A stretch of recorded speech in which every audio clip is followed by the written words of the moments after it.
Assalamualaikum warahmatullahi wabarakatuh. Selamat datang di podcast Case Human Resource. Pada pertemuan kali ini teman-teman, kita akan belajar berkaitan dengan analisa jabatan. Kalau berbicara terkait dengan analisa jabatan, apa yang teman-teman akan pikirkan kayak gitu ya? Apakah terkait dengan seorang yang memiliki pangkat dianalisis atau seperti apa kayak gitu teman-teman ya. Perlu teman-teman ketahui bahwa tujuan untuk analisa jabatan ini agar teman-teman bisa membedakan terkait dengan job description dan job specification. Kebanyakan dari kita sudah terbiasa ya terkait dengan job desk, tetapi job spesifik masih menjadi catatan. Apa ya maksudnya kayak gitu ya teman-teman ya. Nah, dari dua hal ini akan memunculkan analisa kebutuhan baik untuk pelatihan karyawan terkait dengan payroll, penilaian karyawan, dan lain sebagainya. Baik, ini teman-teman yang membedakan antara job desk dengan job specification. Kalau job desk lebih bersifat umum dari nama jabatan, lokasi, ringkasan pekerjaan, informasi, kondisi kerja, tugas yang harus dikerjakan, mesin kalau ini ya perusahaan yang menggunakan mesin, sampai kepada risiko kerja. Nah, kalau job spesifik itu lebih fokus teman-teman, kualifikasi pendidikan yang dibutuhkan untuk jabatan yang tersedia, kemudian pengalaman, pelatihan, kemudian kemampuan, tanggung jawab sampai dengan karakter emosional dari calon pegawai.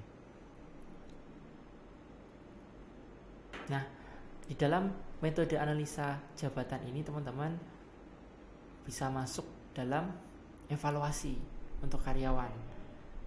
Bagaimana cara evaluasi karyawan? Ada beberapa cara teman-teman. Dari yang pertama menggunakan kuesioner, menggunakan interview, observasi, sampai pada kombinasi dari tiga hal yang tadi saya sebutkan.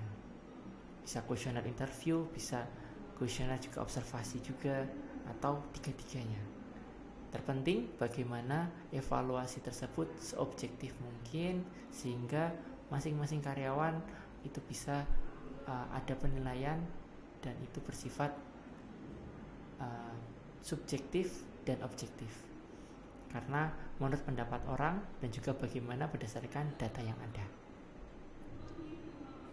Oke, ini terkait dengan payroll ya, kompensasi dan benefit terakhir ada yang terkait dengan payroll atau gaji ya teman-teman ya, salary secara langsung, kemudian insentif, tunjangan, sampai kalau teman-teman lembur ada tambahan kayak gitu ya. Kalau secara tidak langsung itu apa kayak gitu ya, biasanya ada asuransi kesehatan BPJS, kemudian terkait dengan kalau teman-teman pensiun, kemudian terkait dengan fasilitas dari perusahaan baik itu berupa mobil, handphone, laptop, dan sebagainya, dan lain-lain.